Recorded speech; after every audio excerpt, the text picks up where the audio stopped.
जय हिंद प्यारे साथियों, कैसे हो आप सब। बिल्कुल मस्त होंगे। U Victor classes YouTube channel पर आप सभी का बहुत बहुत स्वागत है।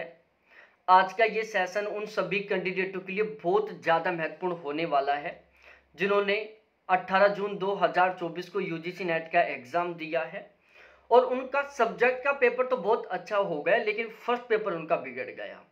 मैं हमेशा ये बात बोलता हूँ कि फर्स्ट पेपर को भी उसी तरीके से तैयार करो जिस तरीके से आप सब्जेक्ट को तैयार कर रहे हो, क्योंकि जितना योगदान जरब क्वालिफाई करने में सब्जेक्ट का है, बिल्कुल ठीक उतना ही योगदान फर्स्ट पेपर का है। लेकिन हम लोग क्या करते हैं, सब्जेक्ट में ऑलरेडी हमारा बहुत अच्छा इंटरेस्ट होता है, क्योंकि हम सब्जेक्ट वो सेलेक्ट करते हैं पीजी के लिए जिसमें हमें पढ़ने में मजा आता है।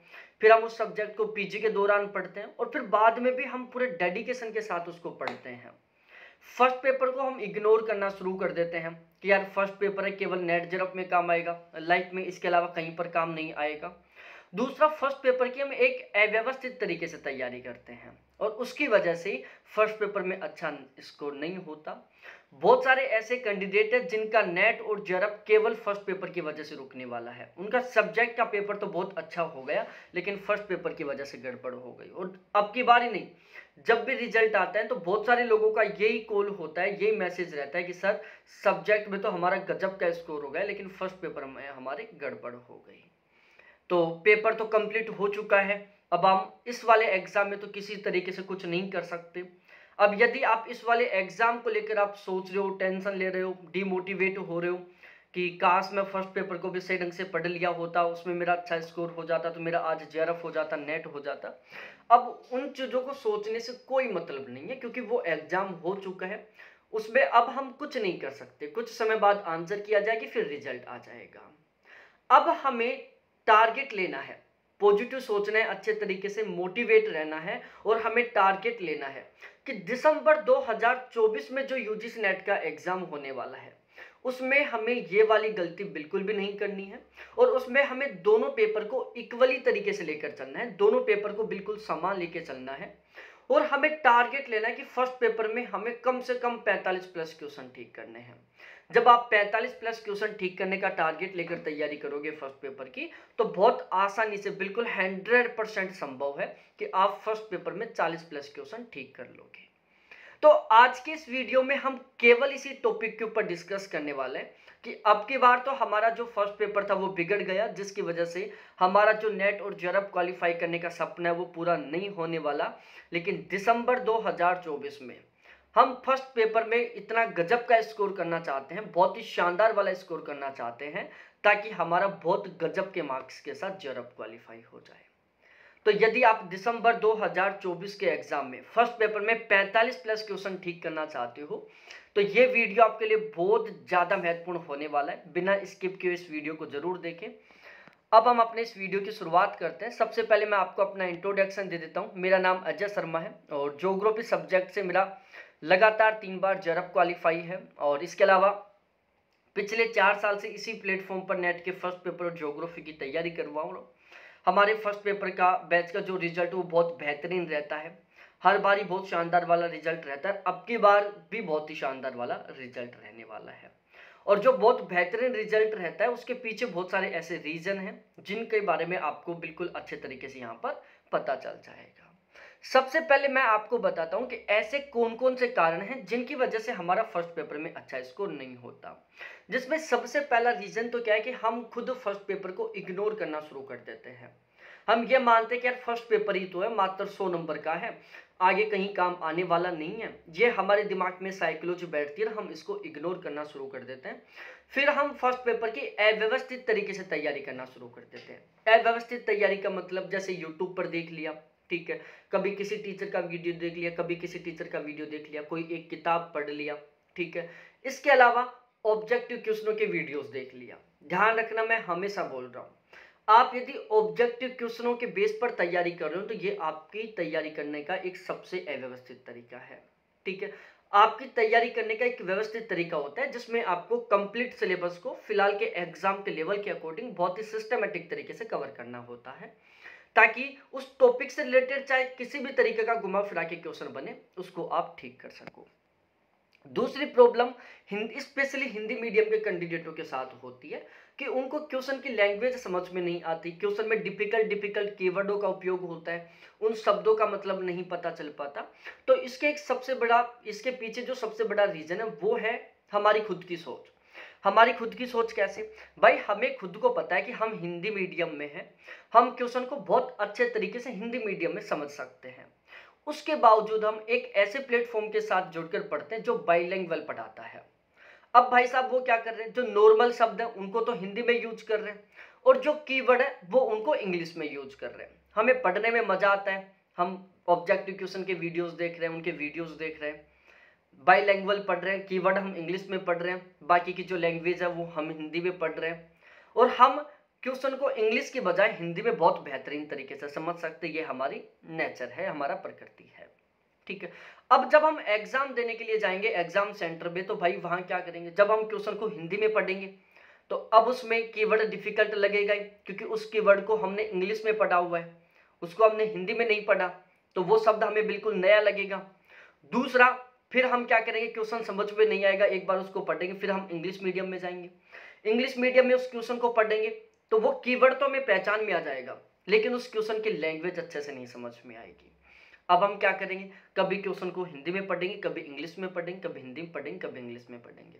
ध्यान रखना, यदि आपने किसी भी क्वेश्चन को हिंदी इंग्लिश में एक एक बार भी पढ़ लिया तो समझो आपका एक क्वेश्चन ठीक करने का जो समय था वो गायब हो गया वहीं पर, ठीक है। साथ ही साथ ना आप बहुत अच्छे तरीके से क्वेश्चन को समझ पाओगे। इसके अलावा आजकल एनटीए क्या करने लग गया, हिंदी में भी पर्यायवाची शब्दों का उपयोग करने लग गया, ठीक है। अब भाई पर्यायवाची शब्द का उपयोग हो गया तो उस स्थिति में जो बाइलिंगुअल प्लेटफॉर्म से पढ़ाई करते हैं ना, वो कैंडिडेट तो कभी भी क्वेश्चन को ठीक नहीं कर पाएंगे, ठीक है, क्योंकि ना वो हिंदी के हैं ना वो इंग्लिश में। एक कहावत होती है कि धोबी का कुत्ता घर का ना घाट का, वो सीन हो जाता है, ना तो इंग्लिश में समझ में आ रहा है क्वेश्चन और ना हिंदी में समझ में आ रहा है। लग रहा है कि ये टॉपिक हमने पढ़ा है, ये शब्द हमने पढ़ा है, लेकिन क्वेश्चन कैसे सोल्व होगा बिल्कुल समझ में नहीं आ रहा। तो ये सबसे बड़ी प्रॉब्लम है। आप खुद अपना एनालिसिस करो, इसको सोल्व करने के लिए आप खुद अपना एनालिसिस करो कि आप अच्छे तरीके से कौन से मीडियम में खुद को कंफर्ट फील करते हो, आप एग्जाम में कौन से मीडियम को प्रेफर करने वाले हो। आपको लगता है कि हम हिंदी मीडियम में क्वेश्चन को बहुत अच्छे तरीके से समझ सकते हैं, तो आप हिंदी मीडियम के प्लेटफॉर्म के साथ जुड़कर तैयारी करो, आपको तुलनात्मक रूप से बहुत ज़्यादा बेनिफिट मिलेगा। और आजकल जो हिंदी मीडियम के प्लेटफॉर्म वाले हैं वो भी कीवर्डों को तो दोनों लैंग्वेज में बताते हैं, ठीक है ना, क्योंकि हमारे एग्जाम का सिनेरियो क्या हो गया कि कई बार इंग्लिश को वो हिंदी में लिख देता है, इसलिए जो भी इंग्लिश हिंदी मीडियम के प्लेटफॉर्म है वो भी जो कीवर्ड है उनको दोनों लैंग्वेज में लेके चलते हैं, बाकी का सारा सब कुछ हिंदी में पढ़ाते हैं। तो उससे दो बेनिफिट मिलेंगे, एक तो हमारा हर एक कीवर्ड अच्छे तरीके से क्लियर हो जाएगा, दूसरा हमें क्वेश्चन की लैंग्वेज समझ में आ जाएगी, ठीक है ना। क्वेश्चन की लैंग्वेज ना समझ में आना ये भी एक सबसे बड़ी वही प्रॉब्लम है, वही बाइलिंगुअल वाली। भाई हमने दोनों मीडियम में एक साथ पढ़ा है, कीवर्डों को हमने इंग्लिश में पढ़ लिया, बाकी की लैंग्वेज हमने हिंदी में पढ़ ली। अब हमारे क्वेश्चन की लैंग्वेज कहाँ पर समझ में आएगी, जब हम पूरे क्वेश्चन को केवल एक लैंग्वेज में समझेंगे। तो ये वाली जो प्रॉब्लम है इसको तो आप बहुत आसानी से सोल्व कर सकते हो। उसका एक सीधा सा फंडा यही है कि आप जिस लैंग्वेज में एग्जाम देने वाले हो ना, उसी लैंग्वेज में आप पढ़ाई करो। इसके अलावा 10 यूनिटों को बेहतरीन तरीके से कंप्लीट करना। अब जो 10 की 10 यूनिट है, क्योंकि हमारे एग्जाम में तो 10 की 10 यूनिटों से क्वेश्चन आएंगे, हमें 10 की 10 यूनिटों के ऊपर बहुत स्पेशली तरीके से फोकस करना है। अभी यहाँ पर एक सबसे बड़ी प्रॉब्लम क्या होती है, जैसे सपोज दैट हम एक जैसे कुछ लोग होते हैं जिनका टीचिंग एप्टीट्यूड रिसर्च एप्टीट्यूड शानदार रहता है, तो वो उसी के पीछे लगे रहते हैं, बाकी की यूनिटों को थोड़ा इग्नोर कर देते हैं। कुछ लोगों को रीजनिंग मैथ डीआई से डर लगता है, उनको बिल्कुल छोड़ देते हैं। भाई ऐसा करोगे ना तो कभी आपका बहुत अच्छा स्कोर नहीं होगा, ठीक है। आप जेआरएफ के लिए तैयारी कर रहे हो, आपका जब जेआरएफ होगा तो आपको लगभग 30 लाख रुपए मिलेंगे, तो उसके लिए बिल्कुल जायज सी बात है कि आपको बहुत ज़्यादा स्ट्रगल करना पड़ेगा, बहुत ज़्यादा मेहनत करनी पड़ेगी। तो आपको 10 की 10 यूनिटों को बहुत गजब तरीके से तैयार करना है, ठीक है। आपको इस तरीके से तैयारी करनी है कि 10 की 10 यूनिटों में आप सभी के सभी क्वेश्चनों को ठीक करोगे। इसके अलावा हम एक सबसे बड़ी गलती क्या करते हैं कि यूट्यूब पर हम मॉडल पेपर सॉल्व करते हैं। टीचर मतलब दिन में 10-10 घंटे की क्लास चला देते हैं मॉडल पेपरों की, ठीक है, जहां पर मॉडल पेपर सोल्व करवाए जा रहे हैं, वहां पर हम बिल्कुल पागलों की तरह जबरदस्त तरीके से लगे हुए हैं मेहनत करने में, क्वेश्चनों को सोल्व करने का। भाई आप यदि मॉडल पेपर सोल्व कर रहे हो तो उसकी तुलना में बहुत ज़्यादा ठीक रहेगा आप प्रीवियस ईयर क्वेश्चन को सोल्व करो, क्योंकि वहां पर वो जो टीचर मॉडल पेपर सोल्व करवा रहा है, जरूरी नहीं है कि वो एग्जाम लेवल के अकॉर्डिंग हो, वहां से वो क्वेश्चन आएगा, वो कोई चांस नहीं है। ठीक है, जरूरी नहीं है कि उस क्वेश्चन की लैंग्वेज जो एग्जाम के लेवल के अकॉर्डिंग हो। तो इसलिए आप प्रीवियस ईयर पेपरों को पढ़ो। आप जितने ज्यादा मॉडल पेपर सोल्व करना चाहते हो उसकी तुलना में आप उतने ही ज्यादा क्या करो, प्रीवियस ईयर पेपरों को सोल्व करो। उसके बहुत बड़े बेनिफिट मिलेंगे। एक तो प्रीवियस ईयर क्वेश्चनों से क्वेश्चन रिपीट होते हैं, तो वहां से क्वेश्चन बनने का पूरा पूरा पूरा चांस है। दूसरा, आपको क्वेश्चन की लैंग्वेज बहुत अच्छे तरीके से समझ में आने लग जाएगी, क्योंकि वही क्वेश्चन की लैंग्वेज आगे एग्जाम में आने वाली है। तीसरा, आपको पता चल जाएगा कि हमें क्वेश्चन के आंसर को किस तरीके से निकालना है। हम एक सबसे बड़ी गलती ये और करते हैं, ऑब्जेक्टिव क्वेश्चनों के लिए हम यूट्यूब पर क्लास देखते हैं। भाई मैं हमेशा मना करता हूं, जो मेरे पेड बैच में होते हैं, जिनका जरब क्वालिफाई करना टारगेट रहता है, बहुत अच्छा स्कोर करना होता है, कि आप कभी भी ऑब्जेक्टिव क्वेश्चन यूट्यूब पर मत देखो, क्योंकि वहां पर आप अपना दिमाग नहीं लगाओगे। सपोज दैट कोई टीचर उसने एक ऑब्जेक्टिव क्वेश्चन लिखा, आप क्या करोगे, या तो उसमें तुक्का लगाओगे, 1 मिनट दिमाग लगाओगे, उसमें आंसर लगा दोगे, ABCD जो भी है, टीचर बता देगा ये सही हुआ ये गलत हुआ। अब ठीक है, सपोज दैट आपका गलत हो गया, तो आप क्या करोगे, टीचर के बेस पर उस क्वेश्चन को समझने का प्रयास करोगे। ठीक है, अब वो question as it is repeat होने वाला नहीं है। ठीक है, सेम टू सेम लैंग्वेज का क्वेश्चन भी रिपीट नहीं होने वाला। भाई वहां पर तो अंडरस्टैंडिंग टाइप के क्वेश्चन आएंगे, जिनको आपको खुद को सोल्व करना है। तो यदि आप यूट्यूब के थ्रू ऑब्जेक्टिव क्वेश्चन सोल्व कर रहे हो, तो आपका जो क्वेश्चन सोल्व करने की कैपेसिटी है वो बहुत ज्यादा इंप्रूव नहीं हो पाएगी। आंसर किस तरीके से निकालना है ये कैपेसिटी आपकी बिल्कुल भी बढ़ नहीं पाएगी। तो आप मॉडल पेपर सोल्व करने की बजाय प्रीवियस ईयर पेपरों के ऊपर बहुत अच्छे तरीके से ध्यान देना, ताकि आपका बहुत अच्छा स्कोर हो। ठीक है, और गारंटी के साथ कह रहा हूं, आप यदि बहुत ज्यादा प्रीवियस ईयर पेपर सोल्व करोगे तो उसका बहुत बड़ा बेनिफिट मिलेगा आपको। अब हमने यहां पर क्या किया है, दिसंबर 2024 में फर्स्ट पेपर में 45 प्लस क्वेश्चन ठीक करने के लिए हमने एक फर्स्ट पेपर का गारंटी बैच शुरू किया है। और हमारा ये जो फर्स्ट पेपर का गारंटी बैच है केवल हिंदी मीडियम वाले कैंडिडेटों के लिए है। और यहाँ पर हमने टारगेट लिया कि चाहे पेपर किसी भी तरीके का है, हमें इस बात से कोई फर्क नहीं है, चाहे बहुत टफ लेवल का है, चाहे इजी लेवल का है, चाहे मॉडरेट लेवल का है। हमारे बैच के कंटेंट से कम 90% पेपर आपको एज इट इज तरीके से देखने को मिलेगा। इस बात की हम यहाँ पर गारंटी ले रहे हैं, अदरवाइज बिल्कुल 100% तरीके से आपकी फीस रिटर्न कर दी जाएगी। तो हमारा ये जो फर्स्ट पेपर का गारंटी बैच है जो हमने दिसंबर के लिए शुरू किया है, इसका टारगेट है कि हमें फर्स्ट पेपर में 45 प्लस क्वेश्चन ठीक करना है। और ध्यान रखना, यदि आपके फर्स्ट पेपर में 40 प्लस क्वेश्चन भी ठीक हो गए ना, तो आपका सब्जेक्ट कमजोर है तो उसके बावजूद भी आपका जेआरएफ हो जाएगा। ठीक है, तो हमारा टारगेट है कि 45 प्लस क्वेश्चन ठीक करना है। अब फर्स्ट पेपर में 45 प्लस क्वेश्चन ठीक करने के लिए जो बहुत बेहतरीन वाली रणनीति है, जिसको हम इस बैच में फॉलो करने वाले हैं, एक बार उसको अच्छे तरीके से समझ लेते हैं। देखो, बहुत ही सिस्टमेटिक तरीके से तैयारी करने के लिए, बहुत ही बेहतरीन तरीके से तैयारी करने के लिए हमने जो 10 यूनिट है इनको टोटल 3 सेशन में डिवाइड कर दिया। एक तो वो यूनिट जो प्रैक्टिस बेस की है, जिनको बहुत ज्यादा प्रैक्टिस करने की जरूरत है। एक वो यूनिट जिनको बहुत ज्यादा समझने की जरूरत है, और एक वो यूनिट जिनको बहुत ज्यादा याद करने की जरूरत है, जैसे रीजनिंग है, मैथ है, DI और RC है। ये 3 ऐसी यूनिट है जिनकी आप जितनी ज्यादा प्रैक्टिस करोगे, आपके क्वेश्चन ठीक होने की जो पॉसिबिलिटी है, संभावना, वो उतनी ही ज्यादा सही हो, मतलब ठीक होगी। ठीक है, तो इनकी तो हमें बहुत बेहतरीन तरीके से प्रैक्टिस करने वाली यूनिट हो गई। उसके बाद teaching aptitude, research aptitude, communication और लॉजिकल रीजनिंग, ये 4 ऐसे यूनिट हैं जिनको हमें अच्छे तरीके से समझना बहुत जरूरी है, क्योंकि यहाँ से जो क्वेश्चन आते हैं वो अंडरस्टैंडिंग बेस के क्वेश्चन आते हैं। हम इनको जितना ज्यादा समझेंगे, इनके हर एक कॉन्सेप्ट को जितना ज्यादा क्लियर करेंगे, इनके प्रत्येक कीवर्ड का अर्थ अच्छे तरीके से समझेंगे, तो यहाँ पर हम बहुत ही कम समय में क्वेश्चन ठीक करेंगे, इसके पूरे पूरे चांस हैं। तो ये 4 यूनिट है जहां से अंडरस्टैंडिंग टाइप के क्वेश्चन आते हैं। ठीक है, ध्यान रखना, डिफिकल्ट कीवर्डों का उपयोग इन 4 यूनिटों के क्वेश्चन में ही होता है। क्वेश्चन की लैंग्वेज समझ में ना आने की प्रॉब्लम भी इन 4 यूनिटों के क्वेश्चनों में ही होती है, और ये 4 यूनिट हैं जिनसे सबसे ज्यादा क्वेश्चन आते हैं। इसके बाद हम बात करते हैं जो मेमोरी बेस्ड यूनिट है, जो याद करने वाली यूनिट है, एनवायरनमेंट, कंप्यूटर और हायर एजुकेशन। ये 3 ऐसी यूनिट है जहां से याद करने वाले क्वेश्चन आते हैं, मतलब जितना ज्यादा आप इन यूनिटों को याद करोगे, आपका स्कोर क्या होगा, उतना ही ज्यादा बढ़ेगा। तो हमने इन तीनों यूनिटों मतलब 10 यूनिटों को इन 3 कैटेगरी में डिवाइड कर दिया इनके नेचर के अकॉर्डिंग। तो इससे हमें क्या बेनिफिट मिलेगा, तैयारी करने में थोड़ा अच्छा बेनिफिट मिलेगा। अब इस गारंटी बैच में हम क्या करेंगे, सबसे पहले हम जो सेशन ए है जिसमें प्रैक्टिस करने वाली यूनिट है रीजनिंग, मैथ, डीआई, आरसी, ठीक है, इनकी हम सबसे पहले इनको कंप्लीट करेंगे। सबसे पहले हम रीजनिंग को कंप्लीट करेंगे, फिर उसके बाद मैथ को कंप्लीट करेंगे, फिर डीआई को कंप्लीट करेंगे। रीजनिंग, मैथ, डीआई के हम केवल उन्हीं टॉपिकों को सोल्व करने वाले हैं यहाँ पर जिनसे हमारे एग्जाम में पिछले 5 साल से क्वेश्चन आ रहे हैं। साथ ही साथ उन टॉपिकों के भी केवल उन्हीं मेथड्स के क्वेश्चनों को हम यहाँ पर बेहतरीन तरीके से तैयार करने वाले हैं जिस टाइप के हमारे क्वेश्चन आते हैं।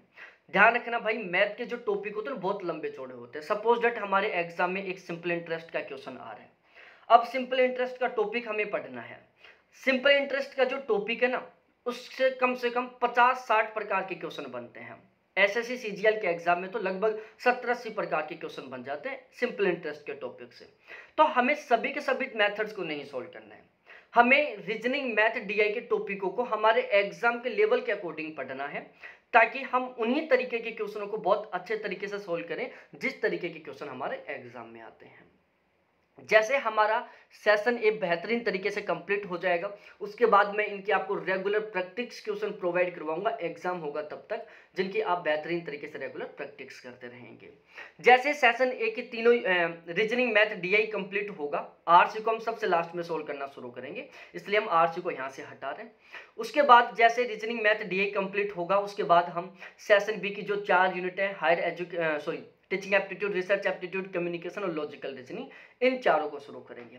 हम शुरुआत करेंगे लॉजिकल रीजनिंग से। लॉजिकल रीजनिंग को बहुत बेहतरीन तरीके से कंप्लीट करने वाले, क्योंकि यहाँ से बहुत ज़्यादा क्वेश्चन आते हैं। जब लॉजिकल रीजनिंग बेहतरीन तरीके से तैयार हो जाएगा, उसके बाद में हम टीचिंग एप्टीट्यूड को, फिर रिसर्च एप्टीट्यूड को, फिर कम्युनिकेशन को कंप्लीट करेंगे। यहाँ पर हम प्रत्येक कीवर्ड का बहुत स्पेशली तरीके से ध्यान रखेंगे। प्रत्येक कीवर्ड का आपको अर्थ बताया जाएगा, साथ ही साथ उस अर्थ को सेंटेंस में यूज करके समझाया जाएगा ताकि आपको एग्जाम में क्वेश्चन की लैंग्वेज को समझने में कोई दिक्कत ना आए। और फिर सबसे लास्ट में हम हायर एजुकेशन, एनवायरमेंट और आईसीटी को पढ़ेंगे। ये याद करने वाली यूनिट है और करंट बेस की भी यूनिट है, यहाँ से करंट टाइप के भी क्वेश्चन बनते हैं, तो हम इसको बेहतरीन तरीके से तैयार करेंगे। तो हमारे इस बैच की जो रणनीति है वो कुछ इस तरीके से रहने वाली है, जो कि आपको बिल्कुल अच्छे तरीके से समझ में आ गई होगी। अब हम आगे डिस्कस करते हैं बैच की विशेषता के बारे में। देखो, बैच की सबसे पहली विशेषता तो यही है कि हम 10 की 10 यूनिटों के ऊपर बहुत स्पेशली तरीके से फोकस रखने वाले हैं। ठीक है, मैं फिर से रिपीट कर रहा हूँ, 10 की 10 यूनिटों के ऊपर बहुत स्पेशली तरीके से फोकस रखेंगे। यहाँ पर जो भी कंटेंट मिलेगा ना, वो फिलहाल के एग्जाम लेवल के अकॉर्डिंग मिलेगा। देखो, फर्स्ट पेपर में एक सबसे बड़ी समस्या और होती है। फर्स्ट पेपर में ये जानना बहुत ज़्यादा जरूरी है कि हमें कौन से टॉपिकों को पढ़ना चाहिए और कौन से टॉपिकों को हमें छोड़ना चाहिए। ठीक है ना, ये जानना बहुत ज़्यादा जरूरी है। बहुत सारे कैंडिडेट है बहुत ज़बरदस्त तरीके से मेहनत करते हैं, उसके बावजूद भी उनका अच्छा स्कोर नहीं होता। उसका सबसे बड़ा रीज़न ये है कि उनको नहीं पता कि कौन सा टॉपिक हमें नहीं पढ़ना है। ठीक है, तो हम इसके ऊपर भी बहुत स्पेशली तरीके से ध्यान रखेंगे कि कौन से टॉपिक को हमें बहुत बेहतरीन तरीके से पढ़ना है और कौन से टॉपिक को हमें बिल्कुल नामात्र तरीके से पढ़ना है। तो इससे क्या होगा कि हम बहुत ही स्मार्ट तरीके से बहुत अच्छा स्कोर कर पाएंगे। ठीक है, जो भी कंटेंट मिलेगा 100% एग्जाम ओरिएंटेड मिलेगा। ऐसा कंटेंट मिलेगा जिसके बेस पर हमारा स्कोर बढ़ सके। ध्यान रखना, ज्ञान बढ़ाने के लिए यहाँ पर कभी नहीं पढ़ाया जाता। ज्ञान बढ़ाना हमारा कभी भी कोई टारगेट नहीं रहता। हमारा सबसे मेन टारगेट है कि हमें स्कोर को बढ़ाना है, हमें 45+ क्वेश्चन तक पहुँचाना है।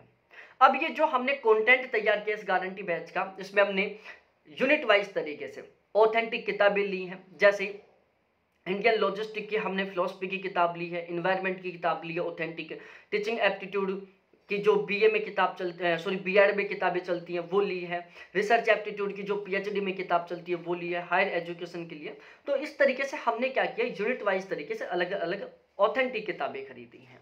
ठीक है, और उन ऑथेंटिक किताबों से हमने हमारा जो एग्जाम का लेवल है उसके अकॉर्डिंग हमने कंटेंट तैयार किया है।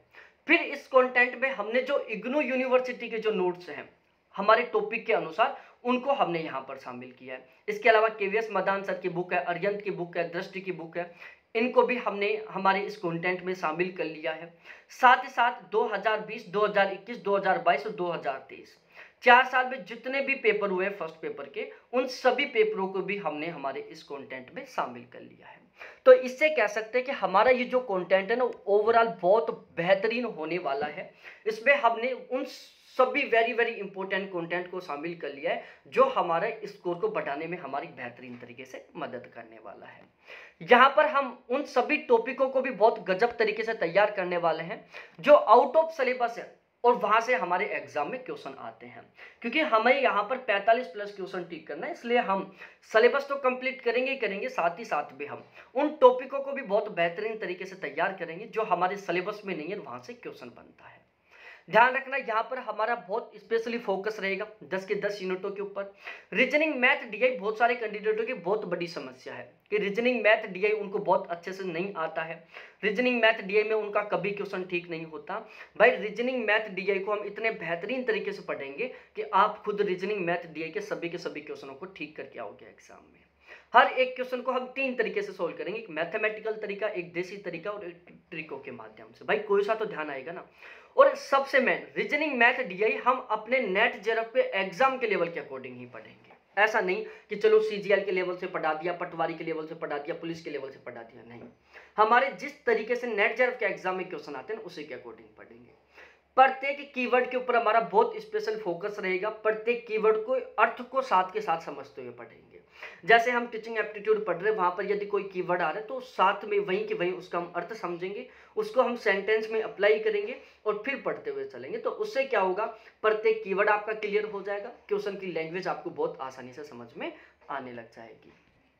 ठीक है, 100% तरीके से आपको गाइड किया जाएगा। एक सबसे प्लस पॉइंट है यहाँ पर। देखो हमारे साथ सबसे बड़ी प्रॉब्लम क्या होती है, भाई आप लोग क्या कर सकते हो, केवल मेहनत कर सकते हो। अब आपको ये नहीं पता है क्योंकि आपको बहुत लंबा एक्सपीरियंस नहीं है एग्जाम देने का, तो आपको नहीं पता है कि कौन से टॉपिक को किस तरीके से पढ़ना है, मेहनत किस तरीके से करनी है, पहले क्या पढ़ना है बाद में क्या पढ़ना है, इसका आपको बहुत अच्छा खासा नॉलेज नहीं है क्योंकि आपको एक्सपीरियंस नहीं है।